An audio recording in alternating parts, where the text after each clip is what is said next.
Shalom, silakan PPT-nya.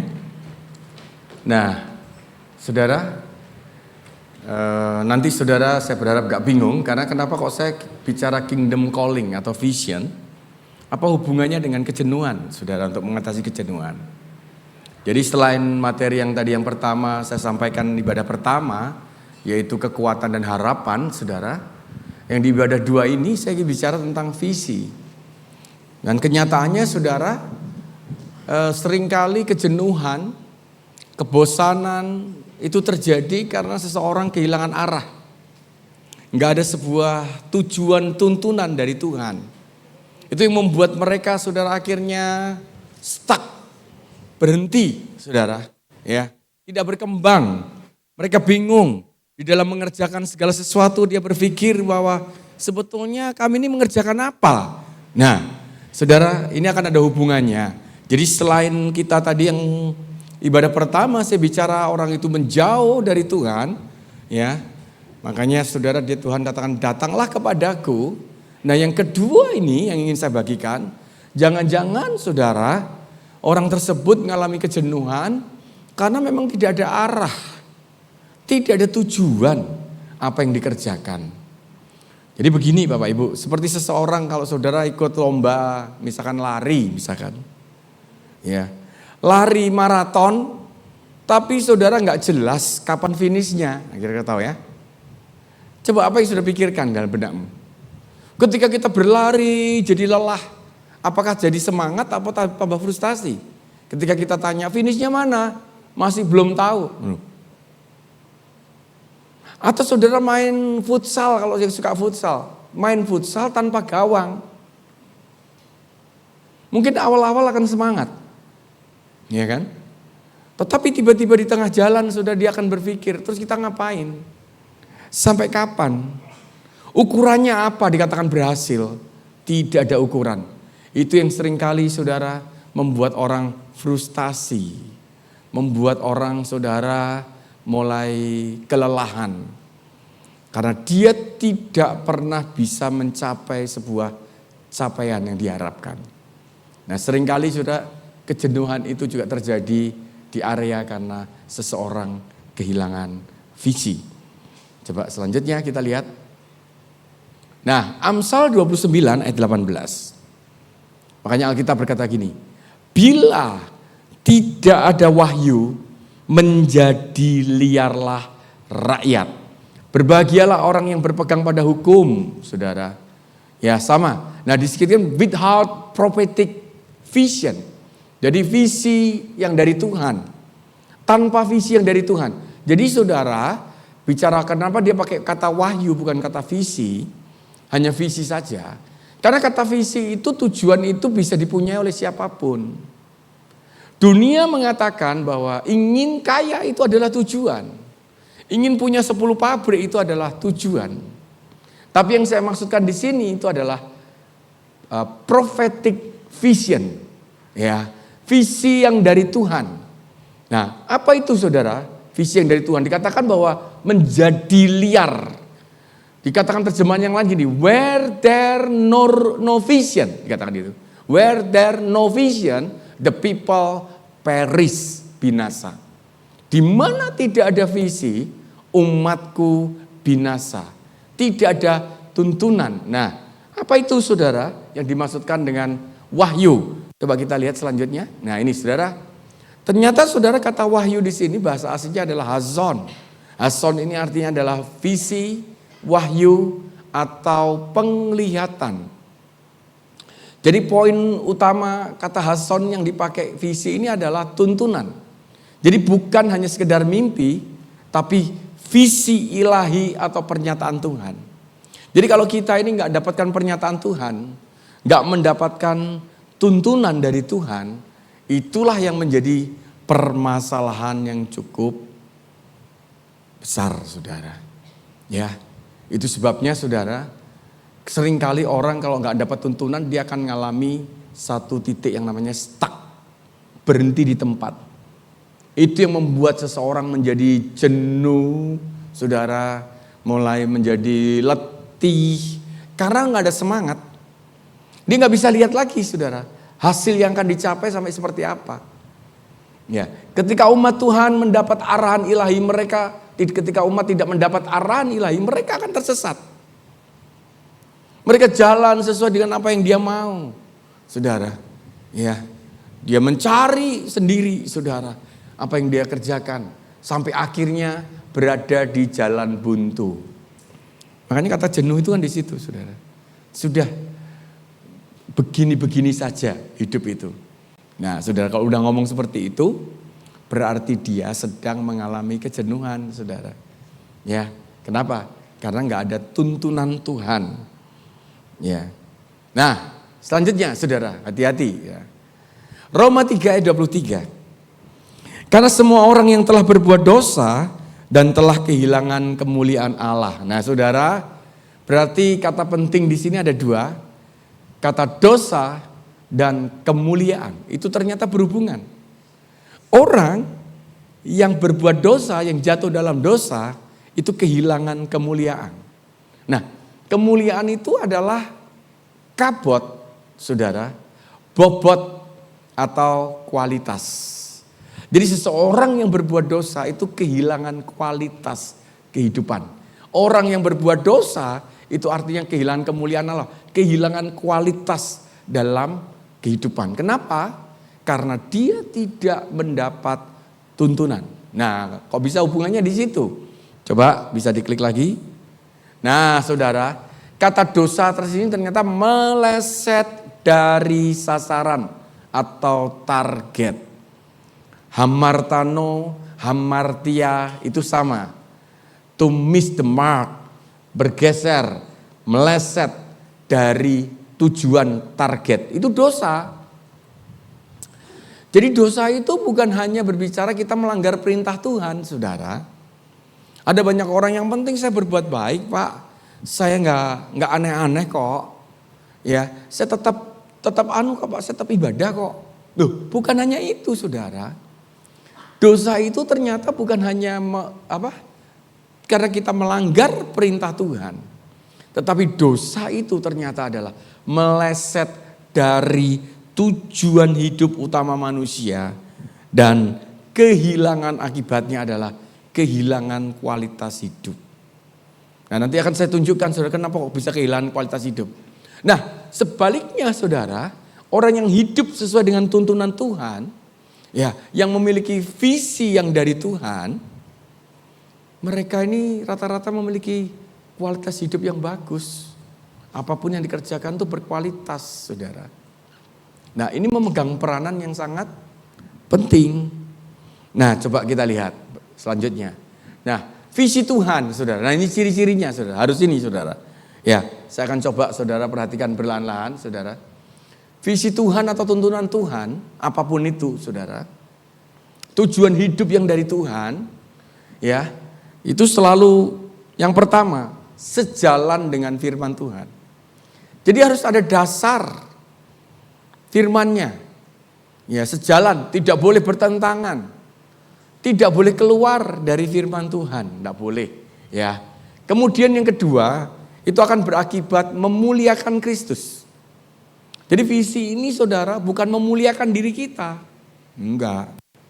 Tetapi memuliakan Kristus. Ya, menjadi terang. Dikatakan gitu. Kemudian, saudara, akan mengandung tantangan iman. Artinya apa, saudara? Mengupgrade iman kita. Karena visi yang dari Tuhan itu besar. Makanya, saudara, apapun saudara yang saudara lihat. Nah, saudara, saya ingin menyinggung sedikit antara visi dengan panggilan. Nah, saudara, nanti saya akan bicara tuntunan Tuhan yang begitu besar. Karena orang berkata menjadi serupa seperti Yesus itu apakah tuntunan dari Tuhan? Ya, itu visi dari Tuhan. Menjadikan semua bangsa murid itu apakah visi dari Tuhan? Iya, saudara. Tetapi, saudara, untuk menjadikan semua bangsa murid itu luas banget. Itu butuh bisa dikerjakan oleh banyak orang. Yang masing-masing itu berbeda-beda. Murid Kristus itu siapa? Ada orang tua, ada orang muda, ada orang remaja, ada anak-anak. Ada pria, ada wanita, ada keluarga, Udah ada yang status sosialnya bagus, ada yang status sosialnya rendah, ada yang kaya, ada yang miskin, ada yang broken home, nah macam-macam saudara. Nah dari situ berarti menjadikan semua bangsa murid tujuan visi Tuhan yang sama, itu bisa dikerjakan oleh banyak orang yang punya panggilan yang berbeda-beda.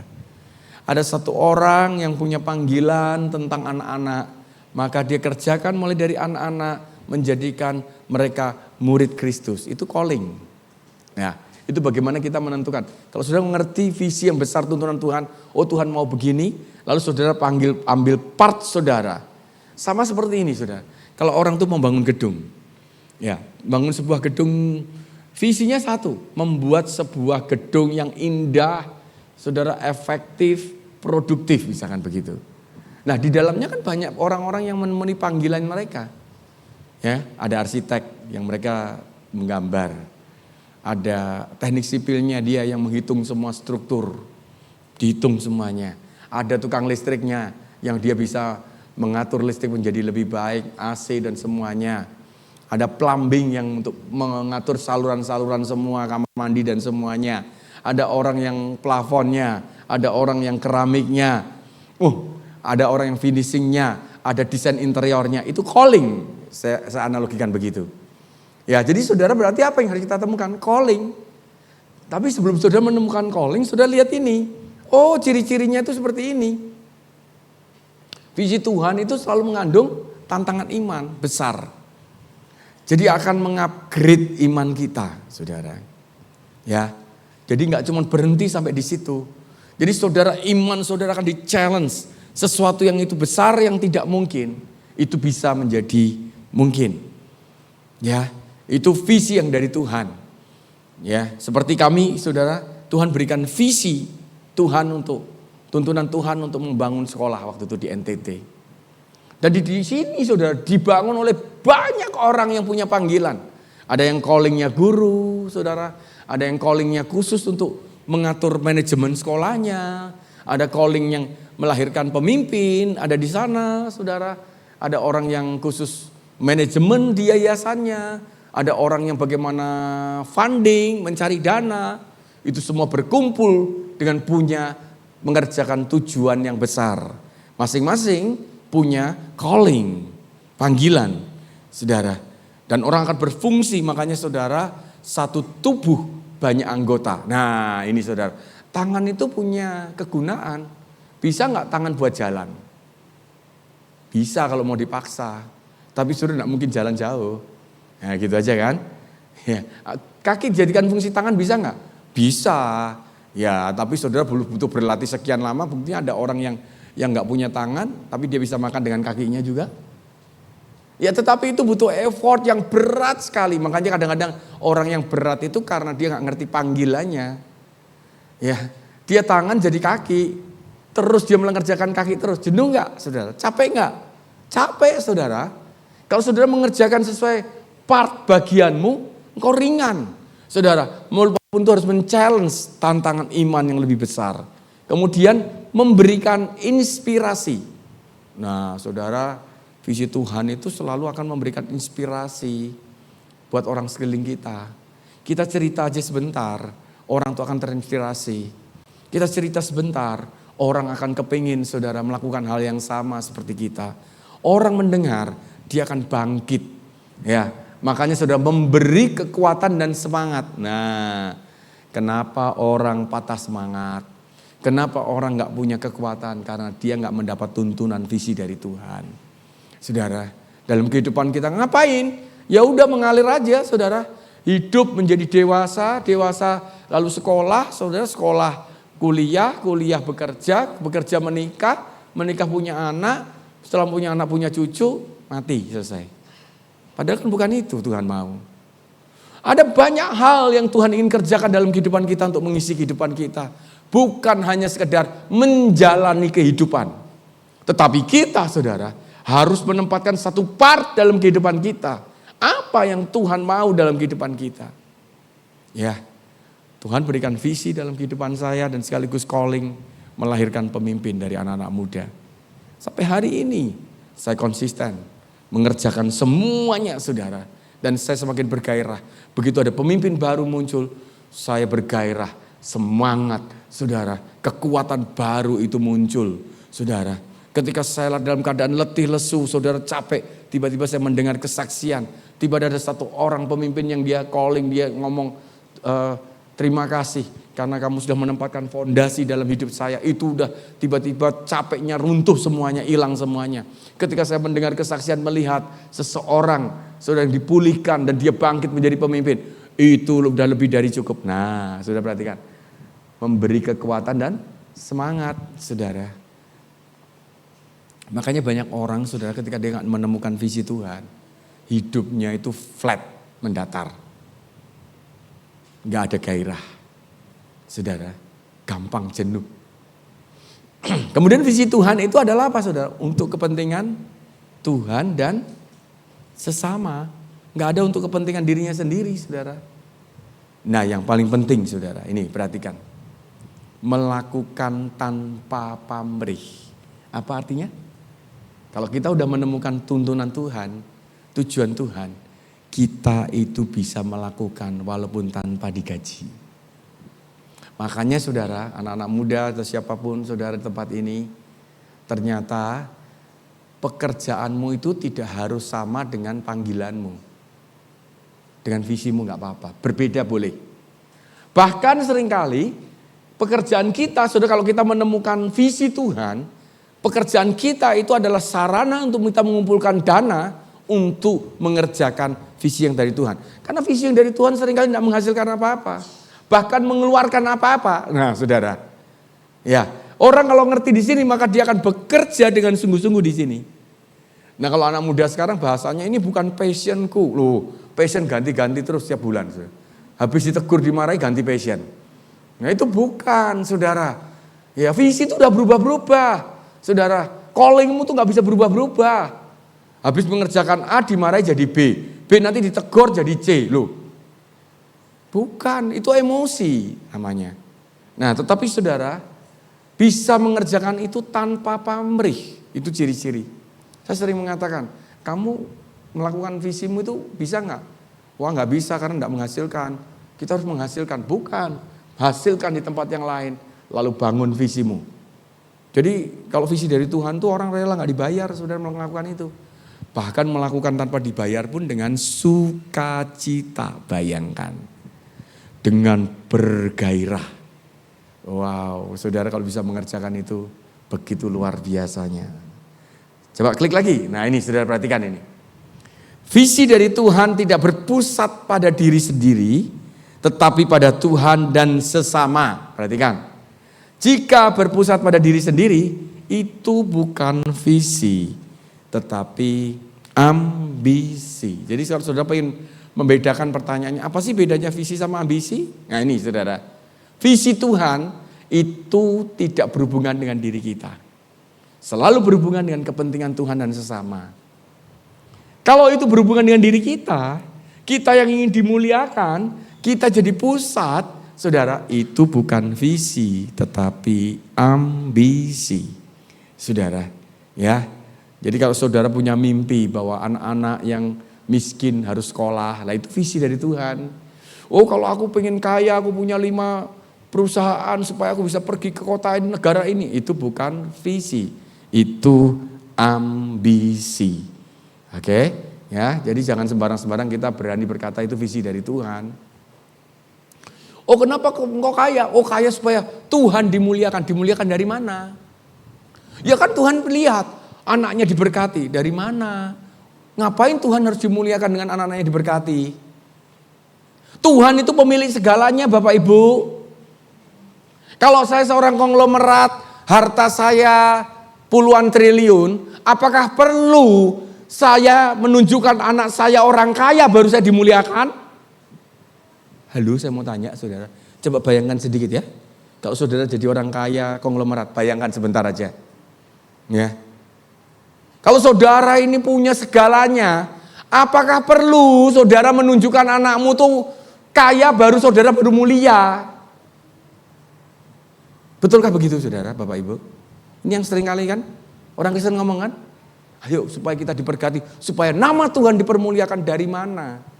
Kecuali kalau kita diberkati, kita menjadi berkat buat banyak orang. Saudara, menolong banyak orang. Sehingga orang itu sadar bahwa itu bukan kita tapi Tuhan. Maka akan memuliakan Tuhan. Kalau kita punya anak, saya seorang konglomerat, saya akan dimuliakan. Bukan karena anak kita kaya, tetapi anak kita baik. Dan menjadi berkat dimanapun dia berada. Orang akan berkata, hebat anakmu, keren anakmu. Makanya gak heran anaknya siapa itu. Itu dimuliakan saudara. Makanya kadang-kadang ini jadi terbalik semuanya dalam gereja.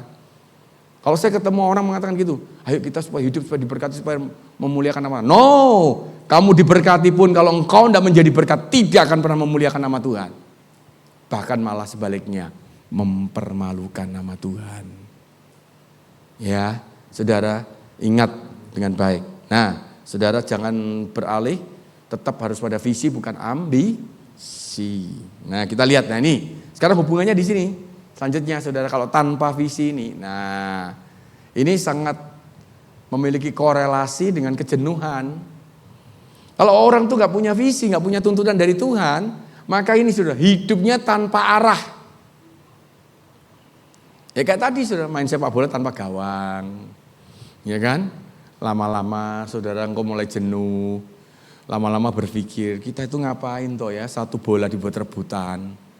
Ya kan, gak jelas. Mana yang menang, mana yang kalah gak tahu, saudara. Ini tanpa arah. Tidak jelas apa yang dikerjakan. Kelihatannya sibuk sih.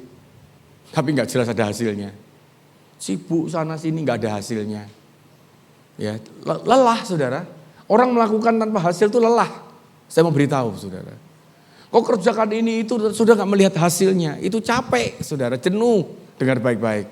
Tapi kalau saudara tahu arahnya, ketika saudara mengerjakan dan hasil itu muncul. Waduh saudara, itu sukacita yang paling luar biasa. Ya, Tuhan itu paling tahu cara saudara. Kalau kita mau benar hidup di dalam Dia. Saudara, tiba-tiba beberapa waktu yang lalu ada satu orang yang dia dulu full time di gereja kami, lalu dia sekarang pindah ke Bali dan tiba-tiba dia cari saya, saudara. Dia cari kembali karena sudah 14 tahun kemudian dia ngomong bahwa siklus dia berarti sudah 28 tahun yang lalu. Dia akan mulai pengen jadi misionaris. Waduh senang sekali saudara. Dan dia minta saya untuk berdoa buat dia. Tapi yang menarik saudara, dia cerita satu kali ada kesaksian. Dia bertemu dengan satu orang pemimpin gereja baru saudara. Dan ternyata orang tersebut waktu ketemu dia kenal, dia menyebutkan nama saya dan ini saudara yang saya amazed. Ini saya ceritakan kenapa saudara, karena saya tahu persis wong saya kejadian udah gak ingat. Tetapi saya tahu ini Tuhan yang begitu hebat. Kita tuh gak pernah ada sia-sia loh kalau melayani Tuhan. Dia ngomong dia lahir baru waktu saya pelayanan di Manado dan dia mendengar. Dan yang membuat saya kaget dia ngomong bahwa dia pada saat itu baru berusia 5 tahun dia lahir baru. 5 tahun dia lahir baru. Saudara. Hari ini dia jadi pemimpin gereja. Ya, saya disebutkan namanya saya udah lupa. Saudara. Tapi dia cerita dengan jelas. Itu yang membuat saya berjumpa dengan Yesus. Dan sampai hari ini dia melayani Tuhan. Itu saudara lebih daripada apapun. Saudara. Makanya saudara kalau tidak jelas apa yang dikerjakan.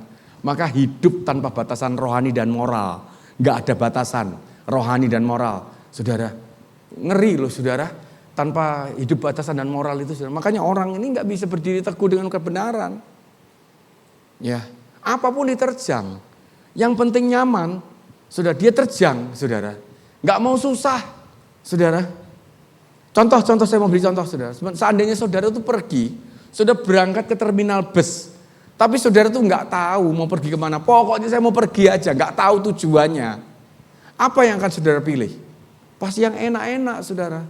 Saudara akan cari bis yang paling nyaman. Gak mungkin saudara mau cari bis yang paling gak enak. Bis yang paling nyaman, bis yang paling murah. Itu yang membawa saudara kemana? Enggak. Saudara enggak membawa kemana-mana. Saudara mau dibawa kepada kenyamanan. Udah itu aja. Suruh susah. Ngapain saudara? Tapi kalau saudara punya tujuan. Misalkan saudara dari Surabaya mau ke Jakarta. Saudara di sana ada bis, saudara tawari gratis, bis full AC bagus. Tapi arahnya saudara, misalkan arahnya ke Solo saja, Atau mungkin yang tidak searah dengan Jakarta misalkan, Allahnya ke Allah yang lain misalkan, ke Tuban misalkan. Saudara mau naik itu enggak? Nyaman, gratis. Enggak mungkin kan saudara? Karena itu enggak membawa kepada tujuan. Makanya kenapa kadang-kadang orang enggak mau susah juga saudara? Karena ini enggak punya tujuan saudara. Tapi begitu kita tahu hanya satu bis ini, bisnya enggak ada AC, panas, enggak jelas, mahal. Loh, karena mau enggak mau saudara kita mau ke sana, kita pun akan lakukan. Makanya orang sering kali mau bayar harga karena dia jelas, dia tahu tujuannya. Kalau orang enggak punya tujuan, enggak mau bayar harga, enggak mau susah, enggak jelas arahnya, enggak jelas yang dikerjakannya. Hidupnya tanpa batas moral dan rohani enggak ada. Dan akhirnya saudara hidup tanpa kendali dan kehilangan gairah. Ini yang paling mengerikan. Kehilangan gairah. Kenapa orang-orang masih semangat? Karena dia tahu dia harus menyelesaikan sesuatu. Karena dia tahu tujuan kenapa dia ada di situ. Nah, dari sini saudara akan semakin mengerti kan? Rupanya kejenuhan pun juga salah satu penyebabnya karena tidak punya tujuan. Bukan melulu hal-hal yang lain, saudara. Klik lagi. Jadi, tanpa visi Tuhan, hidup akan kacau, tidak terarah, dan kehilangan kendali. Yang akan berujung kepada kejenuhan, kebosanan, macam-macam saudara. Akan terjadi dalam kehidupan kita. Nah, sekarang dengan cepat, ayo kita lihat. Cara kita menemukan visi. Yang pertama, saudara, visi dari Tuhan. Perhatikan apa yang menggerakkan hatimu. Saudara temukan hal-hal yang paling sering menyita pikiran kita, menyalakan gairah kita, dan memberi semangat. Nah ini macam-macam saudara. Saudara lihat apa itu? Biasanya disitulah Tuhan menaruh beban visi. Jadi saudara lihat ya, yang membuat saudara bergairah itu apa? Waduh Pak, kalau saya bergairah kalau lihat pakaian baru Pak. Ya bukan itu maksudnya saudara. Itu kan berhubungan yang kita sendiri. Yang berhubungan dengan orang lain misalkan. Pak kalau saya bergairah ya Pak. Lihat anak-anak kecil, anak orang-orang gak mampu tapi dia bisa sekolah pakai seragam sekolah berjalan di depan saya itu. Saya senang sekali gitu. Oh ya itu berarti apa? Terus apa yang paling sedih? Saya paling sedih Pak kalau lihat anak itu gak bisa sekolah. Saya paling sedih Pak kalau saya lihat anak berada dalam sebuah keluarga yang berantakan. Nah berarti itu yang paling menyita pikirannya. Kalau dia diam-diam lalu kepikiran bagaimana ya caranya supaya anak-anak bisa sekolah. Itu berarti menyita pikiran. Ya, itu tidak ada hubungannya dengan diri kita. Ya perhatikan apa yang menggerakkan hatimu. Nah kemudian selanjutnya. Pastikan bukan untuk kepentingan diri sendiri. Jadi kalau semuanya itu mengarah pada diri kita, lupakan saudara. Visi dari Tuhan selalu membawa berkat bagi sesama dan memuliakan Tuhan, bukan sekedar ambisi pribadi. Filipi 2 ayat 4. Dan janganlah tiap-tiap orang hanya memperhatikan kepentingannya sendiri, tetapi kepentingan orang lain juga. Nah, jadi saudara, sekarang kita melihat bahwa pastikan itu tidak ada hubungannya dengan kepentingan diri kita sendiri. Wah, nanti kalau saya melakukan ini kan orang melihat saya baik, keren. Nah, itu berarti bukan visi, itu ambisi. Ya, tapi kalau visi dari Tuhan, saudara, itu semua kepentingan untuk sesama. Nah, kemudian saudara selanjutnya, cari benang merah dari semua beban atau ide yang ada.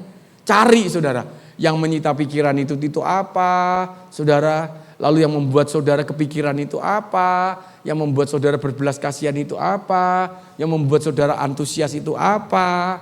Nah, saudara coba dicatat, coba cari benang merahnya. Ini apa sih hubungannya? Oh, semua ternyata anak-anak semuanya. Oke, berarti Tuhan berikan panggilan kita kepada anak-anak. Oke, selanjutnya anak-anak yang seperti apa? Cari lagi, saudara. Ini apa ya? Kenapa ya? Oh, ternyata anak-anak yang broken home. Oke, yang keluarganya berantakan. Kedua adalah keluarga yang miskin yang nggak bisa membiayai anak-anaknya sehingga anaknya nggak bisa sekolah. Oke, berarti fokus dan dari benang merah itu saudara, ya kalau ada banyak hal yang muncul, tarik garis besar atau kesimpulan dari semuanya itu. Oh, berarti ternyata beban hati saya, calling saya itu adalah terhadap anak-anak yang miskin, yang tidak bisa sekolah. Nah, maka dari situ saudara akan berpikir saya akan buat sekolah gratis. Nah, misalkan begitu. Biasanya Tuhan menyatukan berbagai beban kecil menjadi satu arah besar, ya, atau visi yang besar. Dari kecil-kecil itu saudara, Tuhan akan memberikan gambar yang besar. Ya, benang merah. Makanya saudara, ini tuh proses ya Bapak Ibu ya. Bicara tujuan itu tidak seperti seseorang hari ini ketemu minggu depan selesai, tidak. Itu bisa memakan proses bertahun-tahun. Ya, tetapi mulai saudara. Nah, kalau ada orang-orang yang senior dibantu, nanti bisa bantu anaknya yang bantu apa saja. Mungkin nggak perlu sampai dirumuskan seperti apa, tapi biarkan dia sesuai dengan panggilannya. Kami ada satu orang, saudara, dia yang sangat terbeban buat orang-orang yang tersingkir. Jadi orang-orang yang entah itu miskin, punya masalah, itu beban hatinya dia di sana. Ya udah, dia kalau ketemu orang itu berbinar-binar, saudara. Sementara orang lain kalau ketemu dia, saudara, orang-orang seperti ini, dia menjauh. Takut tambah beban. Tapi kalau dia malah datangin orang-orang itu, dia tolong, dia bimbing. Nah, itu kalau bukan calling saudara nggak bisa. Kalau bukan panggilan. Ya biasanya Tuhan menyatukan. Nah kemudian saudara, uji dengan waktu dan kesetiaan. Ya, visi sejati akan bertahan saat diuji oleh waktu. Itu bertahan terus.